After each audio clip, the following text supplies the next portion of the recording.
I don't know Mikey well, but Candace said that Mikey has appeared to have an extra spring in his step from her sources inside Turning Point USA in the aftermath of Charlie's murder. And she claims that he was promised to be some kind of successor to Charlie. She has also cast doubt on how he reacted in the immediate aftermath of Charlie being murdered, immediately getting on his phone and walking away. Someone commented, the way Mikey walked away with no crouching, hiding, or urgency is chilling. He knew he was safe. He knew no other shot would be following. This is sick. And that was a comment that on Candace's YouTube that she had liked. And this is an example. I don't think that we see any evidence of his involvement. I don't think that we have any facts that prove that somehow he had a spring in his step, that somehow his behavior was sketchy. In fact, we saw that Erica Kirk told Jesse Waters in her interview with him a couple of weeks ago that Mikey called her and said that Charlie's been shot, get the kids.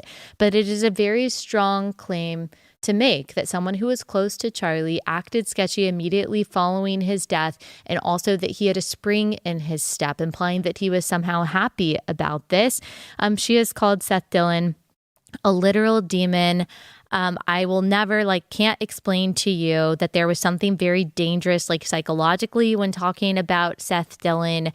Josh Hammer was one of the people who was in the Hamptons, who she claims was a part of kind of pressuring Charlie Kirk, and she has implied that all of that pressure involving Israel also had something to do with Charlie's murder.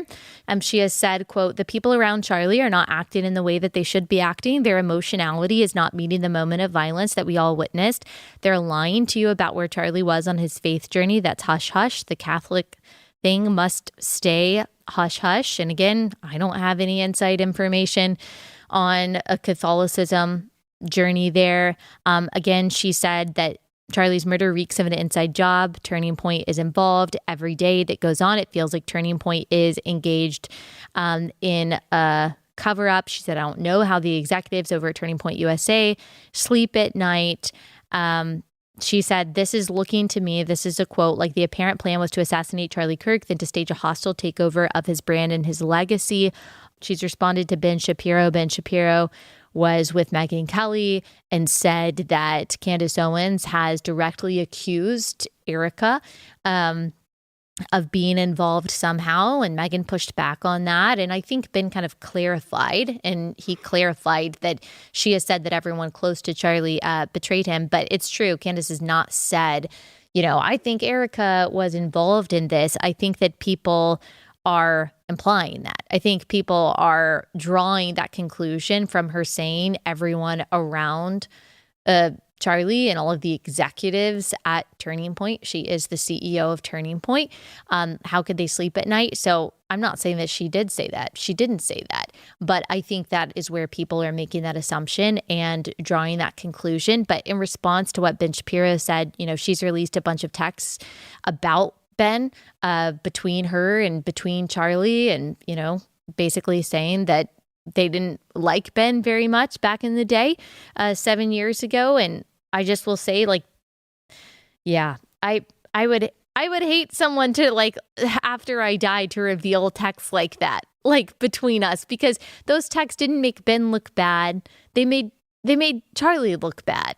They made Charlie look bad, and that's your friend. That's your friend, man. And that makes him look petty. And I'm just not sure what that revelation really accomplishes. She's also criticized Lila Rose heavily, and she's kind of questioned Lila's military connections, I guess, because her husband is a veteran.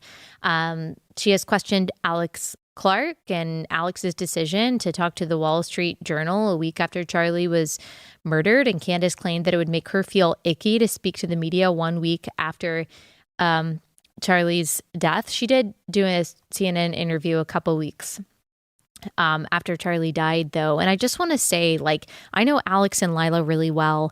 I know Seth. I've known Ben over the years. I know Josh. And everything I know about these people is that they are kind and genuine people. And I don't believe that they deserve at all to be implicated in this way.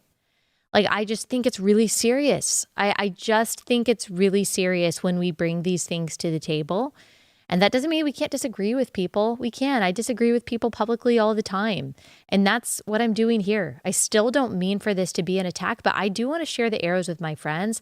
I want you to pray for the people that I just listed. I want you to share their arrows, and I want you to encourage them and to pray for them, because it's not easy to get these kind of arrows. It's just not. And I know that by doing this episode, I am also going to get a fresh set of arrows. I realize that, but I also would want people to stick up for me. And so I want to stick up for these people that I know. I would want people to say, you know what, I know her and she's a kind person, she's a sweet person, she's a trustworthy person. And that's just what I want to say about these people, is that they don't deserve this ire. And I just don't think this is right to catch them up like this.